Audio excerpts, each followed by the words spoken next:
그동안 사도행전 2장 1절부터 4절까지의 본문을 통해서 우리가 성령으로 세례를 받기 위해서는 어떤 과정을 통과해야 되는지, 그리고 우리가 성령으로 세례를 받게 되면 어떻게 되는지에 대해서 살펴봤습니다. 우리가 성령으로 세례를 받기 위해서는 오랜 기간 환난의 과정, 연단의 과정, 시험의 과정을 통과해야 된다는 것입니다. 그리고 우리가 성령으로 세례를 받게 되면 이제는 성령이 말하게 하심을 따라 다른 언어로 말을 하게 된다는 것입니다.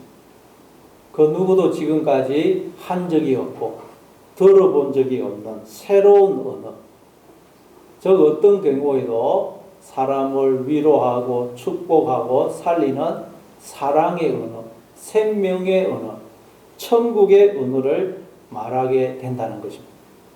이게 우리가 성령으로 세례를 받는 목적입니다. 따라서 성령이 말하게 하심을 따라 다른 언어들로 우리가 말을 하게 되면 어떤 일들이 일어나겠습니까? 낙심과 절망에 빠졌던 사람들이 위로와 용기를 얻고, 상처를 받았던 사람들이 치유를 받고, 길을 잃고 방황하던 사람들이 길을 찾고, 죽어있던 자들이 살아나는 일들이 일어나겠죠. 이제 그걸 오늘 본문이 서론적으로 보여줍니다. 그리고 이제 3장부터는 그걸 아주 본격적으로 자세하게 우리에게 보여주고 있습니다. 자, 그러면 우리가 이제 성령이 말하게 하심을 따라 다른 언어, 사랑의 언어, 천국의 언어, 생명의 언어를 말하게 되면 어떤 일이 일어나는지를 우리가 한번 본문을 통해서 살펴보도록 하겠습니다. 오늘 본문 5절을 한번 읽어보겠습니다. 5절. 5절 같이 읽습니다. 시작. 그때 경건한 유대인들이 천하 각국으로부터 와서 예루살렘에 머물러 있더니, 그때에, 이 그때는 오순절 날이 이미 이른 때, 오순절 날이 이미 이른 때를 말합니다. 즉 하나님의 은혜가 우리의 심령과 삶 속에 넘치도록 부어지고 있는 때를 말해요. 그때에 하나님이 끊임없이 성령으로 우리를 찾아오고 계시는 때를 말합니다. 그런데 다락방에서 마음을 같이하여 기도하던 제자들은 그걸 깨닫게 되죠. 하나님의 은혜가 내 심령과 삶 속에 가득 넘치고 있구나. 그들은 힘들고 핍박이 있고 사는 것이 너무 고달팠지만 하나님만 바라보면서 하루하루를 살았더니 어느 날 보니까 내 심령과 내 삶 가운데 하나님의 은혜가 가득 채워져 있음을 알게 됩니다. 이게 그때예요. 그때. 그래서 사도 바울은 이렇게 말씀합니다. 고린도후서 6장 1절 2절을 보겠습니다. 고린도후서 6장 1절 2절 같이 읽습니다. 시작. 우리가 하나님과 함께 일하는 자로서 너희를 권하노니 하나님의 은혜를 헛되이 받지 말라. 이러시되 내가 은혜 받을 때 너에게 듣고 구원의 날에 너를 도왔다 하셨으니 보라 지금은 은혜 받을 만한 때요 보라 지금은 구원의 날이로다. 사도 바울은 우리를 향해 내가 하나님과 함께 일하는 자로서 너희를 권면하는데 하나님의 은혜를 헛되이 받지 말라 그렇게 말씀합니다. 왜냐하면 사도 바울이 보니까 하나님은 우리에게 은혜를 넘치도록 부어주고 계시는데 우리가 그 은혜를 다 쏟아버리고 있기 때문입니다. 이 말은 하나님이 베풀어주고 계시는 그 청량할 수 없는 은혜를 우리가 깨닫지 못하고 있더라는 말입니다. 그래서 기쁨이 없고 감사가 없고 만족이 없는 것입니다. 여러분에게 기쁨이 없고 감사가 없고 만족이 없습니까? 그건 하나님의 은혜를 안 베풀어 주셔서 그런 것이 아니고 하나님이 넘치도록 베풀어 주시는 은혜를 여러분이 깨닫지 못해서 그런 것입니다. 그래서 사도 바울이 이사야서 49장 8절 말씀을 인용하면서 구약에서 하나님이 내가 은혜 베풀 때에 너에게 듣고 구원의 날에 너를 도왔다고 말씀하셨는데, 보라 지금이 은혜 받을 만한 때요, 보라 지금이 구원의 날이다 그러는 것입니다. 은혜 받을 때가 언제라고요? 지금. 구원의 날이 언제라고요? 지금이에요. 지금. 왜냐하면 하나님이 끊임없이 은혜를 넘치도록 부어주고 계시기 때문입니다. 하나님이 끊임없이 성령으로 우리를 찾아오고 계시기 때문입니다. 그러니 이 시간 다 나를 찾아오신 하나님을 만나 은혜를 받고 또 새로워지시는 여러분 되시기를 바랍니다. 아멘. 그러니까 지금 여기서 말하는 그때란 은혜 받을 때, 구원의 날을 말하는 것입니다. 그러니 이 시간 여러분에게 다 그때가 임하기를 바랍니다. 자, 그런데 그때에 경건한 유대인들이 천하 각국으로부터 와서 예루살렘에 머물러 있었다 그렇게 말해요. 그때의 경건한 유대인들이 저 천하 각국으로부터 와서 예루살렘에 머물러 있더라는 것입니다. 원래 유대인들은 약속의 땅이 가나안 땅에 있어야 됩니다. 왜냐하면 하나님께서 그들에게 주시겠다고 약속하신 땅이 바로 가나안 땅이기 때문입니다. 그 가나안 땅은 하나님이 세초부터 세말까지 돌봐주시는 땅으로서 젖과 꿀이 흐르는 땅이에요. 하나님이 돌봐주시기 때문에 젖과 꿀이 흐르는 땅입니다. 따라서 유대인들은 그곳을 떠나면 안 됩니다. 그런데 이스라엘 백성들이 하나님께 계속해서 범죄함으로 이방 나라의 침략을 받아요. 그러다가 급기야 북이스라엘은 BC 722년에 아수르의 침략을 받아서 나라가 망하고 많은 사람들이 포로로 끌려갑니다. 그리고 남유다도 BC 586년에 바벨론에 의해서 나라가 망하고 나머지 사람들은 바벨론의 포로로 끌려갑니다. 그때 많은 사람들이 애굽을 비롯해서 주변의 여러 나라들로 살기 위해 피신을 떠납니다. 그러다가 또 나중 그들이 고국으로 돌아왔는데 뒤에 또 헬라의 지배를 받고 또 로마의 지배를 받습니다. 그러다가 AD 70년에 로마의 티투스 장군에 의해서 예루살렘이 완전히 폐허가 되고 그곳에 있던 대부분의 사람들이 죽임을 당합니다.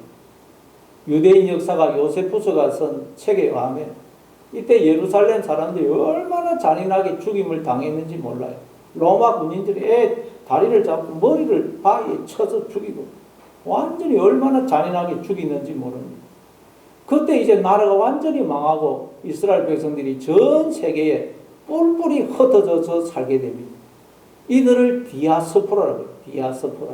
흩어진 씨앗. 다 흩어져 버리고 약속의 땅에 있어야 되는데 전 세계에 흩어져 버렸어요. 그러다가 2000년 동안 나라 없이 살다가 1948년에 다시 가나안 땅에 이스라엘이라는 나라를 다시 세우게 된 것입니다. 따라서 지금 이 당시에도 많은 유대인들이 지금 세계 곳곳에 흩어져 있었습니다. 그러니까 하나님이 세초부터 세말까지 돌봐주시는 약속의 땅에서 만족과 평화를 누리며 살고 있어야 될 유대인들이 여러 나라에 흩어져서 박해와 멸시를 받으면서 살아야 했던 것은 바로 그들이 하나님 앞에 범죄했기 때문입니다. 즉 스스로 주인이 되고 싶어서 마음으로 하나님을 떠났기 때문입니다. 그래서 전 세계에 흩어져서 박해와 멸시와 서름을 받으면서 살고 있는 것입니다. 마찬가지로 우리는 하나님이 세초부터 세말까지 돌봐주시는 하나님의 세계 안에 살고 있어요. 지금 우리는 다 하나님의 품속에 하나님의 통치와 다스림 속에 하나님 나라 안에 살고 있습니다. 이게 하나님이 우리에게 주시겠다고 약속하신 약속의 땅이에요. 하나님이 우리를 늘 돌봐주시겠다는 것입니다. 따라서 우리는 하나님의 통치와 다스림 속에서 만족과 평화를 누리면서 살아야 됩니다. 그런데 우리 인간이 다 스스로 왕이 되고 싶어서 주인이 되고 싶어서 마음으로 하나님을 떠나면 하나님의 통치와 다스림을 거부함으로 우리가 다 여러 나라에 세계 곳곳에 흩어지게 된 것입니다. 뒤에 보니까 이 오늘 본문에 유대인들이 천하 각국으로부터 예루살렘에 왔다고 그러는데 뒤에 보면 최소한 16개국 이상 되는 나라에서 온 것을 알 수가 있습니다. 이건 당시에 알려진 주변의 모든 나라들을 의미하는 것입니다. 그러니까 전 세계의 모든 나라에서 왔다는 말입니다. 전 세계 모든 나라에서 유대인들이 흩어져 있던 유대인들이 오순절날 예루살렘에 온 것입니다. 그럼 여러분 오늘날은 이 지구상에 나라가 몇 개나 될까요? 유엔의 인정을 받는 나라는 약 200국가가 되고 유엔의 인정을 받지 못하는 나라까지 합하면 약 250국가가 정도 된다고 그래요. 자, 그러면 여러분 하나님이 보실 때 이 세상에는 나라가 몇 개나 있을까요? 하나님이 보실 때 이 세상에는 나라가 몇 개나 있을까요? 영적으로는 이 세상에 나라가 몇 개나 될까요? 예, 사람 수만큼 있습니다. 인구 수만큼 이 세상에는 나라가 있어요. 왜냐하면 한 사람 한 사람이 나라이기 때문에. 베드로전서 2장 9절에 보니까 너희는 택하신 족속이요 왕같은 제사장이요 거룩한 나라요 그의 소유가 된 백성이니 그러죠. 우리를 두고 나라라 그래요. 나라. 예. 한 사람 한 사람이 다 나라요 왕국입니다. 이 나라라는 말이 헬라어로 바실레이아인데 통치, 다스림이라는 뜻이에요. 하나님의 통치와 다스림이 임하면 그곳이 하나님 나라가 되는 것입니다. 원래는 하나님이 왕이신 하나님 나라 하나밖에 없었어요. 원래는 나라는 오직 하나였습니다. 하나님 나라. 우리는 그 나라의 백성들이요. 또한 우리는 하나님 나라로 지음을 받았습니다. 그런데 인간들이 다 자기가 왕이 되고 싶어서 하나님의 통치와 다스림을 거부하고 내가 왕인 내 나라를 건설한 것입니다. 그래서 내가 왕인 내 나라, 내 왕국을 세워서 거기서 내가 법도 만들고 내가 그 나라를 다스리고 내가 심판도 행하는 것입니다. 그렇죠? 다 우리가 나라는 왕국을 나라를 세워가지고 법을 만들어요. 나는 앞으로 이렇게 살 거야. 인간이라면 이렇게 살아야 돼. 자기가 법을 제정합니다. 그리고 나라는 왕국을 내가 다스리고 그 법에 의해서 내가 심판을 행합니다. 나도 행하고 다른 사람도 심판을 행해요. 이처럼 인간은 영적으로 보면 다 한 사람 한 사람이 나라고 왕국입니다. 왕국. 그럼 지금 여러분은 천하 각국으로부터 지금 이곳에 오신 거예요. 아니 천하의 모든 나라들이 이곳에 다 모인 거예요. 천하의 모든 나라들. 왜냐하면 여러분 한 사람 한 사람이 영적으로 다 나라이고 왕국이기 때문입니다. 이처럼 사람들은 다 내 나라, 내 왕국을 건설해서 그 나라 안에서 왕이 되어 살기 때문에 다 언어가 달라요. 언어가. 나라가 다르면 다 언어가 다르죠. 근데 사람마다 다 나라이기 때문에 사람마다 다 언어가 다릅니다. 모든 인간은 내가 왕국인 내 나라의 언어를 사용하고 있습니다. 그러니 영적으로 보면 이 세상에는 언어가 몇 개겠어요? 영적으로 보면 언어가 몇 개냐? 하나님 보실 때 이 세상에는 언어가 몇 개냐? 사람 수만큼 언어가 있어요. 사람 수만큼. 모든 인간들은 자기가 왕인 자기 나라의 말, 즉 모국어를 사용하고 있어요. 그래서 그 소통 전문가인 김창옥 씨는 늘 이걸 모국어라고 그러죠. 모국어. 인간들은 다 자기의 모국어를 사용하기 때문에 소통이 안 된다는 거예요. 나라마다 말이 다르듯이 사람마다 다 말이 달라요. 그래서 소통이 안 된다는 거예요. 자녀가 사춘기가 되면 부모하고 말이 안 통하기 시작합니다. 이제 자아 정체성이 분명해지면서 자녀들이 나라는 나라, 왕국을 세워서 그 나라의 왕이 됩니다. 그러니까 이제 점점 자기의 모국어를 사용하기 시작해요. 그래서 부모하고 대화가 안 됩니다. 왜? 이제 부모하고 다른 언어를 사용하기 때문입니다. 그래서 부모가 사춘기 자녀에게 아무리 이야기를 해도 자녀들은 못 알아들어요. 부모가 그렇게 알아듣게 쉽게 이야기를 했는데도 자녀는 에이씨 내가 알아서 할게요. 그럽니다. 그러면 부모는 이놈의 자식이 막 그러면서 흥분하죠. 예. 언어가 다르다는 것을 부모가 모르기 때문입니다. 남녀가 결혼을 하면 처음에 엄청 싸웁니다. 왜냐하면 서로 다른 언어를 사용해서 말이 안 통하기 때문에 말이. 남자와 여자는 사용하는 언어가 다릅니다. 그래서 화성에서 온 남자, 금성에서 온 여자라는 제목의 책이 있죠. 남자와 여자는 사용하는 언어가 다르다는 언어가. 완전히 다른 언어를 사용한다는 거예요. 여자분들은 말에 의미를 담아서 말을 합니다. 그러나 남자들은 그냥 직설적으로 이야기해요. 직설적으로. 그래서 남자들은 여자들이 하는 말을 잘 못 알아듣습니다. 사용하는 언어가 다르기 때문에. 그래서 예를 들어서 부부가 자동차를 타고 고속도로를 달리다가 휴게소를 근처를 지날 때 아내가 남편에게 말합니다. 여보, 목 안 말라? 그 말은 여보, 나 목마르니까 휴게소 들렀다가 가. 그 말이에요. 근데 남자들은 대부분 그 말을 못 알아듣습니다. 그래서 나 목 안 말라? 그러고 그냥 쑥 지나가면 그때부터 이제 전쟁이 벌어지는 것입니다.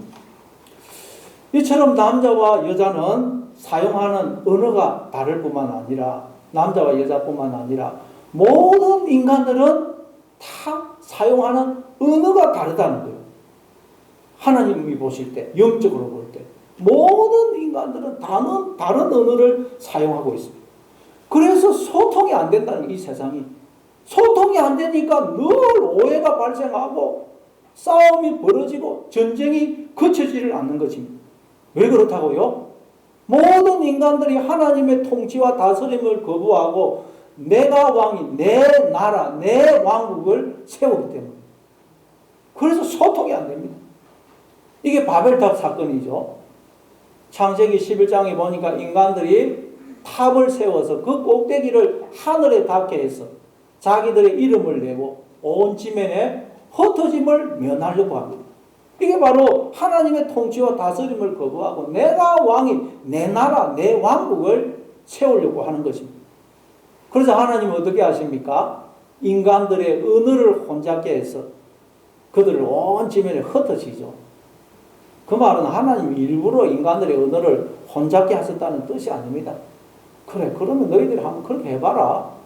네가 왕인 네 왕국을 세워서 전부 다 자기의 모국어를 사용을 한번 해봐라고 허락을 하신 거예요.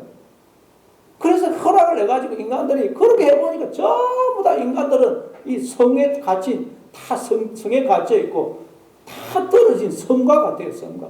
대화가 안 되고 이 세상에 오해가 생기고 전쟁이 그치지를 않는 거예요. 그렇게 해서 이대로는 안 된다. 가난한 심령이 되어서 다시 하나님께로 돌아오라고 하나님께서 그렇게 허락을 하신 거예요. 한번 해봐라고. 우리 인간은 너무 미련하기 때문에 하나님의 말씀만 해가지고는 안 알아듣습니다. 그래서 하나님 네가 한번 겪어봐라. 경험을 해봐라. 그리고 돌아오라고 허락을 하신 거라. 그래서 우리가 험악한 인생을 사는 것입니다. 우리가 험악한 인생을 안 살려면 말씀에 그냥 순종하면 됩니다. 순종하려면 내가 겪어서 경험을 해서 깨달아 그러면 험악한 인생을 살아야 돼요. 험악한 인생. 여러분, 따라서 우리가 하나님과의 관계도 회복이 되고 부부 사이의 관계도 회복이 되고 부모 자녀 사이의 관계도 회복이 되고 인간과의 관계도 회복이 되려면 어떻게 해야 되겠어요? 언어가 회복이 돼요. 언어가. 사람마다 다 사용하는 언어가 다르기 때문에 이 언어가 회복이 돼야 모든 단절된 관계가 회복이 됩니다. 그런데 이 언어가 회복이 되려면 하나님의 통치와 다스림을 받아들여서 우리 모두에게 하나님 나라가 임해야 돼요. 그러면 똑같은 언어를 쓰는 거예요. 천국의 언어, 생명의 언어, 사랑의 언어를 사용하게 되면 언어가 통일이 됩니다. 소통이 됩니다. 여러분 뿐만 아니라 인간들이 하나님의 통치와 다스림을 거부하고 내가 왕인 내 왕국을 세웠더니 그러면 진짜 내가 왕이 되었느냐? 우리가 왕이 되면 좋죠. 내가 하나님의 통치와 다스림을 거부하고 내가 왕인 내 왕국을 세워서 왕노릇 하니까 진짜 내가 왕이 되었느냐? 그렇지 않더라. 오히려 종이 되더래, 종. 탕자가 아버지에게서 독립을 하려고 아버지를 떠나 먼 타국에 갔더니 어떻게 됩니까? 재산을 다 허비하고 그 나라 백성 중 한 사람에게 붙어 살아요. 종이 되더라는 것입니다. 그랬더니 그 사람이 탕자를 들러보내어서 돼지를 치게 하죠. 그래서 탕자가 돼지 우리에서 살면서 돼지를 쳐요. 아버지 집에서 부족함 없이 살던 탕자가 돼지 우리에서 사니 얼마나 인생이 고달프고 힘들고 서럽고 그냥 눈물이 쏟아지겠어요. 불평 원망이 계속 나왔겠습니까? 여러분, 인생 사는 것이 돼지 우리에서 사는 것처럼 늘 짜증이 나고 늘 불평 원망이 그치지를 않습니까? 바로 마음으로 하나님을 떠나기 때문입니다. 하나님의 통치와 다스림을 받아들이지 않기 때문입니다.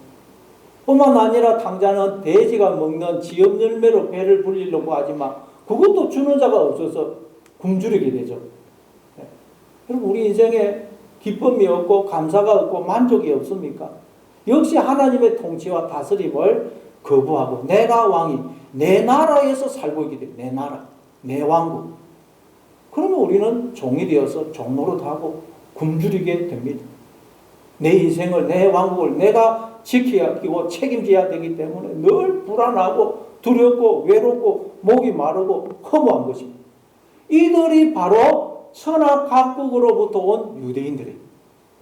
내가 왕이 되어서 내 왕국을 건설해서 살아보니까 늘 두렵고 불안하고 목이 마르고 외롭고 인생이 허무한 것입니다. 그래서 하나님께 은혜를 바라고 다시 예루살렘으로 돌아온 거예요. 하나님 앞에 은혜를 바라고 하나님 앞에 나온 것입니다. 그런데 성경은 이들을 두고 경건한 유대인이라고 해요. 경건한 유대인. 그러면 어떤 사람이 경건한 사람입니까? 내가 내 왕국을 건설해서 내 왕국 안에서 왕으로 인생을 살아보니 인생 사는 것이 너무 고달프고 불안하고 목마르고 허무해서 심령이 가난해진 사람이에요. 그래서 하나님 앞에 두 손 들고 나온 사람, 은혜를 구하는 마음으로 주님 앞에 나온 사람. 성경은 그런 사람을 경건한 사람이라고 해요. 하나님 앞에 늘 가난한 심령으로 은혜를 구하는 사람. 그 사람을 성경은 경건한 사람이라고 해요. 경건한 사람. 왜냐하면 그런 사람에게 하나님의 은혜가 임하기 때문입니다. 시편 81편 10절입니다. 시편 81편 10절 같이 읽습니다. 시작. 나는 너를 애굽 땅에서 인도하여 낸 여호와 내 하나님이니 내 입을 크게 열라. 내가 채우리라 하였으나 내 백성이 내 소리를 듣지 아니하며 이스라엘이 나를 원하지 아니하였도다. 하나님은 우리에게 은혜 베푸시며 복 주기를 원하십니다. 그런데 인간들이 그걸 받기를 원하지를 않더라. 입을 벌리지를 않더라는 것입니다. 입을 벌려야 하나님이 은혜를, 복을, 생명의 떡과 생수를 넣어줄 텐데 입을 벌리지를 않더라는 거예요. 저는 어렸을 때 그 어미제비가 새끼들한테 모이를 줄 때 어떻게 한 명도 빠짐없이 그렇게 모이를 줄 수 있는지 궁금했습니다. 근데 알고 봤더니 어미제비는 새끼들에게 모이를 줄 때 어떻게 주느냐? 입을 잘 넓게 벌리는 새끼에게 먹이를 준다. 왜냐하면 배가 잘 고픈 새끼가 입을 잘 넓게 벌리기 때문에. 그래서 어미는 딱 입을 잘 넓게 벌리는 그 새끼에 이렇게 먹이를 딱 주면 돌아가면서 한 놈도 안 빠지고 돌아가면서 다 먹이를 줄 수 있다. 왜? 배가 고프면, 먹은 지 오래돼서 배가 고프면 입을 잘 넓게 벌리기 때문에. 하나님도 마찬가지십니다. 하나님은 입을 넓게 벌린 사람에게만 은혜를 주세요. 그런데 우리가 입을 벌리지를 않는다는 거예요. 우리가 자녀를 키워보면 자녀가 아파서 약을 먹여야 될 때가 있어요. 그런데 애들은 약 써갖고 절대 먹지를 않아요. 입을 벌리지를 않습니다. 그렇다고 부모는 포기할 수가 없죠. 그래서 막 이 맛있는 음식을 주는 척 하면서 약을 입에 엮기도 하고, 뭐 맛있는 음식에 빵 같은 건데 약을 숨겨가지고도 먹이기도 하고, 안 되면 나중에 입을 강제로 벌려가지고도 먹이기도 합니다. 마찬가지로 하나님도 우리가 입을 벌리지 않는다고 해서 결코 포기하지 않으십니다. 반드시 입을 열게 하세요. 때로는 하나님이 나에게 주신 은혜와 복을 깨닫게 해서 입을 열게도 하시고, 안 되면 고난을 주셔서 입을 열게 하세요. 탕자도 나중에 먹을 것이 없어서 굶주리게 되니까 내 아버지 집에는 품꾼도 풍족한 양식, 품꾼들도 양식이 풍족한데 나는 여기서 굶어 죽는구나 그러면서 아버지에게로 돌아오죠. 고난이 오니까, 굶주림이 오니까 드디어 입을 벌린 거예요. 입을. 그러니까 아버지가 기다렸다는 듯이 그 벌린 입에 은혜와 복을 넣어주는, 다시 아들로 회복시켜서 아버지의 모든 것을 누리게 합니다. 네. 그러니 이 시간 여러분 하나님을 향하여 입을 넓게 여시기 바랍니다. 아멘. 입을 넓게 여는 만큼, 은혜를 사모하는 만큼 하나님 나라가 여러분에게 임하는 것입니다. 그래서 제자들이 성령이 말하게 하심을 따라 다른 언어로 말하는 소리가 누구에게만 들렸느냐? 그 예루살렘에 지금 수많은 사람들이 와 있어요. 근데 성령님이 제자들을 통해서 하시는 그 소리가 누구에게만 들렸느냐? 천하 각국으로부터 이 예루살렘에 온 디아스포라들, 천하 각국에 흩어져서 온갖 박해와 멸시와 서름을 받고 하나님의 은혜를 구하는 심정으로 이 예루살렘에 와 있던 그 디아스포라들에게만 그 소리가 들리더라고요. 그럼 여러분 오늘 여기에 뭐 여러분들이 앉아 있지만 하나님의 소리가, 음성이 누구에게 들리느냐? 입을 넓게 연 사람, 은혜를 간절히 사모하는 심정으로 온 사람에게만 하나님의 소리가 들린다는 것입니다. 아멘. 자, 6절을 또 한번 읽어보겠습니다. 6절 같이 있습니다. 6절 시작. 이 소리가 남에 큰 무리가 모여 각각 자기의 방언으로 제자들이 말하는 것을 듣고 소동하여. 성령이 제자들을 통하여 하시는 소리가 입을 넓게 연 그 유대인들에게 들렸습니다. 다시 말해 심령이 가난한 자들, 하나님의 은혜를 간절히 사모하는 이들에게 하나님의 음성이 들린 것입니다. 그래서 이들이 소리가 들려요. 알아들을 수 있는 소리. 그래서 소리가 들리는 곳으로 왔는데 보니까 이게 왜 느립니까?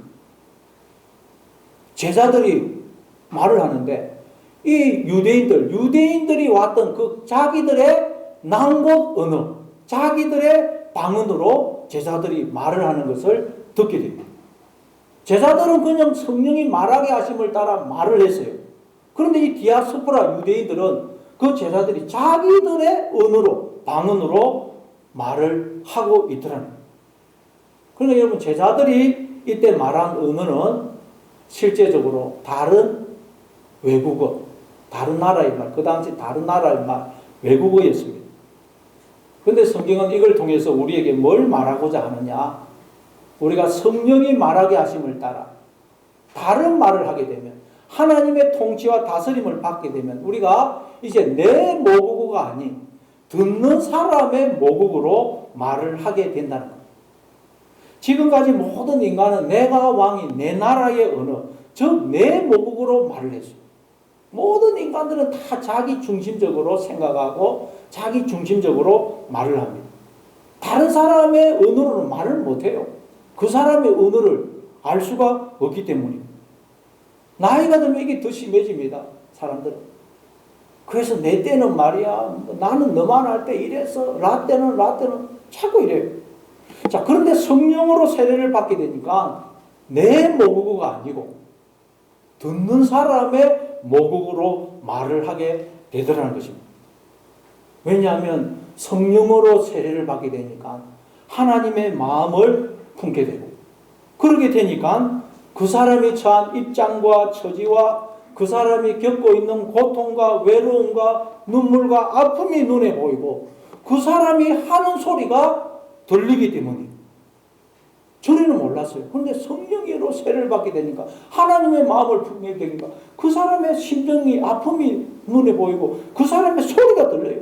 소리가 들리는데 들어보니까 나 지금 힘들어요. 나 외로워요. 앞으로 나 어떻게 해야 할지 모르겠어요. 다 이 소리를 하고 있어요. 그 사람의 소리가 들리는 거예요.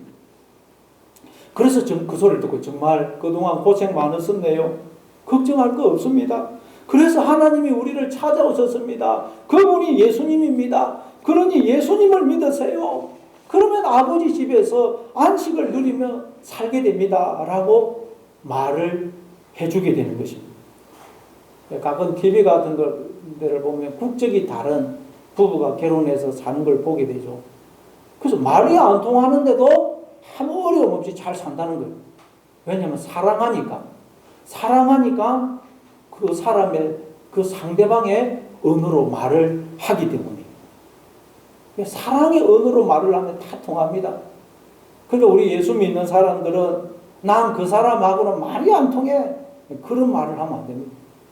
그건 아직 하나님의 마음을 품지 못했다는 뜻이고 사랑의 언어를 사용하지 않고 있다는 뜻이에요.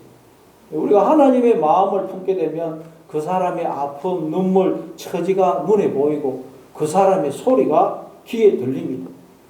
알고 보면 이 세상에 태어나서 인생을 살아가는 모든 인간은 하나님의 눈으로 보면 다 불쌍합니다. 왜냐하면 모든 인간은 약속의 땅에서 쫓겨나서 천하각국에 흩어진 자들이요.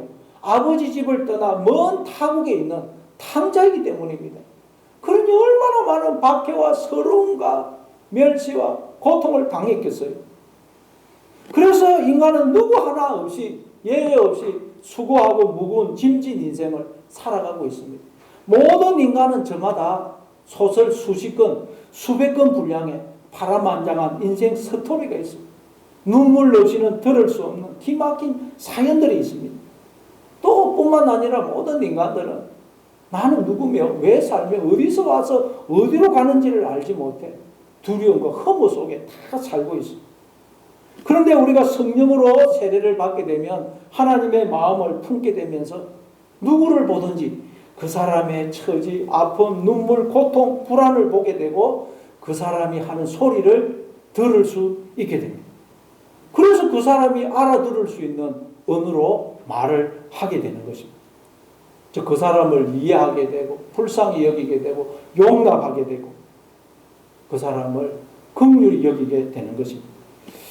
그래서 하나님은 우리가 이 마음을 품도록 하기 위해서 이 하나님의 마음을 품도록 하기 위해서 우리가 성령으로 세례를 받도록 하기 위해서 오랜 기간 연단의 과정, 훈련의 과정을 통과하게 하시는 것입니다. 그게 7절, 8절입니다. 자, 오늘 보면 7절, 8절 한번 읽어보겠습니다. 7절, 8절 같이 읽습니다. 시작. 다 놀라 신기하게 여겨 이르되 보라 이 말하는 사람들이 다 갈릴리 사람이 아니냐. 우리 각 사람이 난고 방언으로 듣게 되는 것이 어찌됨이냐. 유대인들이 소리가 나서 와서 보고는 깜짝 놀래요. 자신들의 모국으로 말하는 사람들이 보니까 갈릴리 사람들. 그래서 보라 이 말하는 사람들이 다 갈릴리 사람이 아니냐. 그런데 우리가 우리 각 사람이 난고 방언으로 듣게 되는 것이 어찌됨이냐 하면서 신기하게 생각합니다. 왜냐하면 있을 수 없는 일이 일어나기 때문에. 갈릴리는 이스라엘 맨 북쪽에 위치해 있는 곳입니다. 그래서 외적이 침입할 때마다 제일 먼저 피해를 당했던 곳입니다. 길목이에요, 길목. 그래서 역사상 가장 많은 고통과 고난과 시련을 당했던 지역입니다. 그래서 이 왕족이나 부자들은 이곳에 살지 않고 가난하고 못 배우고 오갈 데 없는 사람이 주로 이 갈릴리에서 살았습니다. 그래서 갈릴리 사람 그러면 가난하고 못 배운 사람의 대명사였습니다. 지금 여러분 예루살렘에는 오순절을 맞이해서 수많은 사람들이 와 있어요. 그들 중에는 많이 배우고 똑똑하고 학식이 뛰어난 자들도 많이 있습니다. 그런데 그 중에서 무식하고 가난한 갈릴리 사람들이 천하각국으로부터 온 유대인들의 방언으로 말을 하더라는 거예요. 못하고 이 갈릴리 사람들만 유대인, 디아스포라 유대인들의 방언으로 말을 하더라는 거예요. 그러니까 여러분, 어떤 사람이 다른 사람의 아픔과 처지와 심정을 이해하고 그 사람의 언어로 이야기를 할 수 있다는 말입니까? 갈릴리 사람처럼 많은 시련과 고난과 아픔을 겪은 사람이에요. 그래서 마음이 낮아진 사람이에요. 그래서 예수님도 갈릴리 사람으로 오신 갈릴리 사람. 빌립보서 2장 6절 7절입니다. 빌립보서 2장 6절부터 8절 같이 읽습니다. 시작. 그는 근본 하나님의 본체시나 하나님과 동등됨을 취할 것으로 여기지 아니하시고 오히려 자기를 비워 종의 형체를 가지사 사람들과 같이 되셨고 사람의 모양으로 나타나사 자기를 낮추시고 죽기까지 복종하셨으니 또 십자가에 죽으십니다. 예수님은 하나님의 본체시지만 하나님과 동등됨을 취할 것으로 여기지 아니하시고 자기를 비워 종의 형체를 가지시고 사람들과 같이 되셨고 사람의 모양으로 우리와 똑같은 모습으로 이 땅에 오셨다는 거예요. 그리고 예수님은 갈릴리 사람으로 천하 각국에 흩어진 자의 모습으로 탕자의 모습으로 오신 거예요. 왜냐하면 우리의 언어로 말을 하기 위해서입니다. 이사야서 53장 7절 9절입니다. 이사야서 53장 7절부터 9절 같이 읽습니다. 시작. 그가 곤욕을 당하여 괴로울 때에도 그의 입을 열지 아니하였으며 마치 도수장으로 끌려가는 어린 양과 털 깎은 자 앞에서 잠잠한 양같이 그의 입을 열지 아니하였도다. 그는 곤욕과 신문을 당하고 끌려갔으나 그 세대 중에 누가 생각하기를 그가 살아있는 자들의 땅에서 끊어짐은 마땅히 물받을 내 백성의 허물 때문이라 하였으리로. 그는 강포를 행하지 아니하였고 그의 입에 거짓이 없었으나 그의 무덤이 악인들과 함께 있었으며 그가 죽은 후에 부자와 함께 있었도다. 뿐만 아니라 예수님은 이 땅에 오셔서 아무 죄도 없으시지만 온갖 곤욕과 고통과 수치와 조롱과 억울함과 죽임을 당하실 때 억울하다고 소리를 지르거나 원망하거나 그러지 않으셨다는 거예요. 왜냐하면 예수님은 이 과정을 내가 거쳐야 우리의 언어, 우리 각자의 언어로 말을 할 수가 있다는 것을 아셨기 때문입니다. 오늘 우리도 마찬가지입니다. 갈릴리 사람이 되어야 성령이 말하게 하심을 따라 다른 언어로 그 사람의 언어로 우리가 말을 할 수 있어요. 안 그러면 절대 우리는 그 사람의 언어로 말을 할 수가 없습니다. 그래서 하나님이 우리로 하여금 많은 고난과 고통과 수치와 억울함과 답답함을 겪게 하시는 것입니다. 그래서 사도 바울은 사도행전 14장 22절에서 우리가 하나님 나라에 들어가려면 많은 환난을 겪어야 할 것이라고 말씀합니다. 그 말은 내가 왕이 내 왕국이 무너져야 하나님 나라가 우리에게 임한다는 거예요. 그래서 우리는 자꾸 내 왕국을 높이 건설하려고 하는데 하나님은 내가 세운 내 왕국을 자꾸 무너뜨리세요. 우리는 자꾸 높아지고 커지고 강한 자가 되려고 하는데 하나님은 우리를 자꾸 낮추십니다. 약한 자가 되게 하시고 작은 자가 되게 하세요. 갈릴리 사람이 되게 하십니다. 그렇게 해서 하나님을 향하여 입을 넓게 열게 하세요. 그럴 때 우리가 성령으로 세례를 받게 되고 누구를 만나든지 그 사람을 이해하게 되고 그 사람의 언어로 말을 하게 되는 것입니다. 그래서 하나님이 요셉을 애굽의 노예로 팔려가게 하시고 억울한 누명을 쓰고 감옥에 들어가게 하시죠. 요셉을 낮은 자, 작은 자, 갈릴리 사람이 되게 하신 것입니다. 그래서 하나님을 향하여 입을 넓게 열게 하세요. 그렇게 해서 요셉이 나중에 애굽의 총리가 되었을 때 요셉이 그 노예들을 볼 때, 감옥에 있는 죄수들을 볼 때 요셉은 어떻게 봤을까요? 다른 사람처럼 그들을 무시하고 업신여기고 함부로 대했겠습니까? 아닙니다. 나도 저랬지. 저 사람도 혹시 나처럼 억울하게 노예로 팔려온 것 아닌가? 저 사람도 혹시 억울한 누명을 쓰고 감옥에 들어온 것 아닌가? 저 사람도 나처럼 하나님에 의해서 지금 훈련받고 있을지 몰라. 그러면서 한 사람 한 사람을 볼 때마다 마치 나를 보는 것처럼 불쌍한 마음이 들고 안타깝고 저들도 하나님을 만나야 될 텐데 그러면서 그들의 언어로 말을 했을 것입니다. 다윗도 마찬가지입니다. 구국의 영웅이었다가 하루아침에 반역 죄인이 되어 지맹수배 여기 내려져서 사람들을 피해서 도망을 다녀야 하는 신세가 되죠. 그러니 누가 나를 고발할지 몰라요. 사람을 만날 때마다 불안한 것입니다.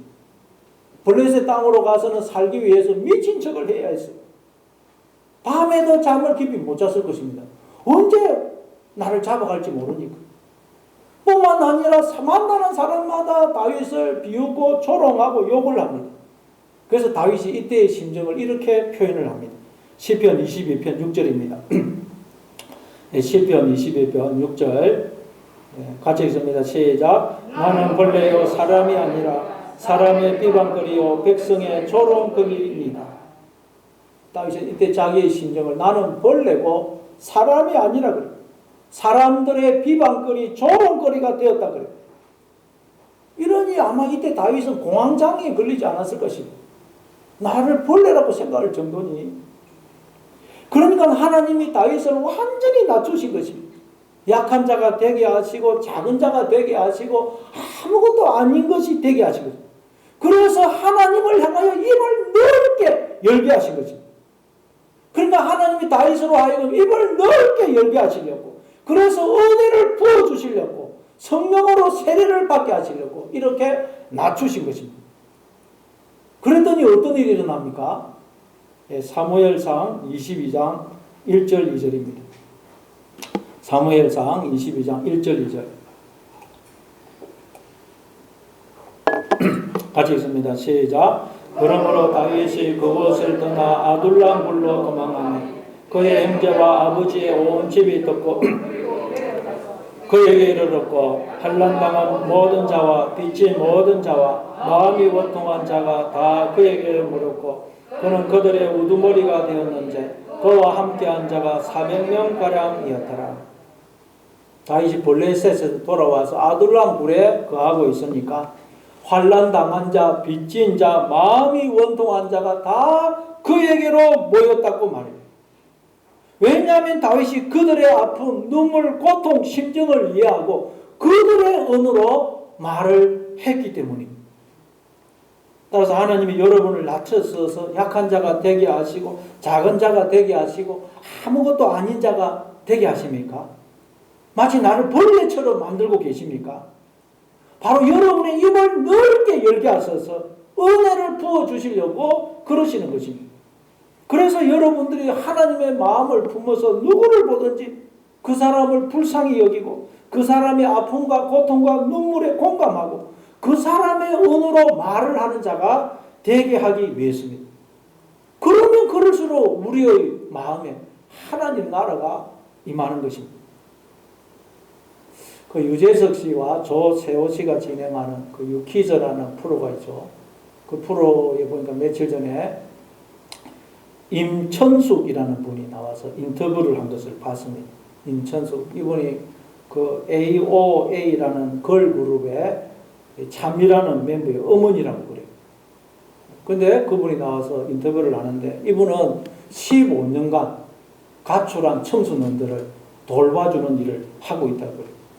그분은 홀로 미용실 일을 하면서 딸 셋을 키웠다 그래요. 그러니까 홀로 미용실 해가지고 딸 셋을 키우기도 힘듭니다. 그런데도 15년간 청소년들을 돌봐준 거예요.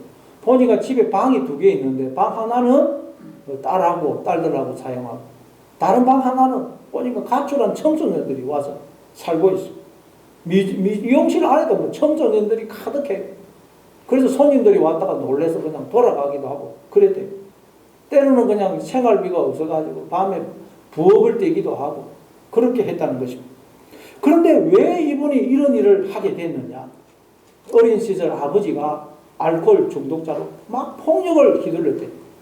그래서 어린 시절 그냥 아버지의 폭력을 피해서 도망을 가가지고 역 대합실 같은 데 가만히 쪼그리고 있으면 수많은 사람들이 지나가는데 보니까 다들 그렇게 행복하더라. 나만 이 세상에서 불행하더라. 그래서 누가 와가지고 나하고 가자 그러면 그냥 따라갈 것 같더라. 그러다가 아버지 폭력이 더 심해져서 어머니가 딸 둘을 데리고 도망을 가가지고 그 일을 해주는 조건으로 남의 집에 이제 더부살이를 하게 됐어. 그러다가 그 동네 아주머니가 이제 그때 이 임천수 씨 17살이었다 그래요. 야, 너도 아르바이트라도 해서 어머니 좀 도와야 되지 않겠느냐. 그래서 이제 미용실을 하게 되었고, 그래서 이제 미용실을 계속 하다 보니까 가출 청소년들이 눈에 보이더라고요. 내 모습을 보는 것 같더라고요. 야, 쟤들한테 조금만 관심을 기울이면 쟤들이 삐뚤어지지 않을 텐데. 그래서 데려와가지고 밥을 먹이고 따뜻한 방에서 잠을 자게 하니까 애들이 좀 있다가 집에 돌아가기도 하고 나쁜 데로 안 빠지고 또 꿈을 가지고 자기의 진로를 개척하게 되더라는 것입니다. 그러면 여러분, 이 임청수 씨는 그 청소년들이 알아들을 수 있는 언어로 말을 한 거예요. 사람들은 다 누군가가 내 언어로 말을 해주기를 원해요. 왜냐하면 외롭고 힘들고 불안하고 앞으로 어떻게 해야 할지 알지 못하기 때문에. 야, 그래서 저는 그 프로를 보면서 저 임천숙 씨를 하나님이 저렇게 사용을 하시려고 어렸을 때 어렵고 힘든 일을 겪게 하셨구나. 그래서 저분이 성령이 말하게 하심을 따라 다른 언어로, 내 중심적인 언어가 아니라 듣는 사람의 언어로 말을 하는 자가 된 것이구나. 그런 생각을 했습니다. 이게 바벨탑 사건으로 혼잡게 된 언어가 다시 회복이 되는 겁니다. 우리가 하나님의 마음을 품고 사랑의 언어를 말할 때 언어가 회복이 되는 것입니다. 그러니 하나님이 여러분으로 하여금 이렇게 사랑의 언어를 말하게 하고 있어요. 여러분을 낮추실 때 여러분 낙심하지 마시고 더 주님을 향하여 입을 넓게 여시기 바랍니다.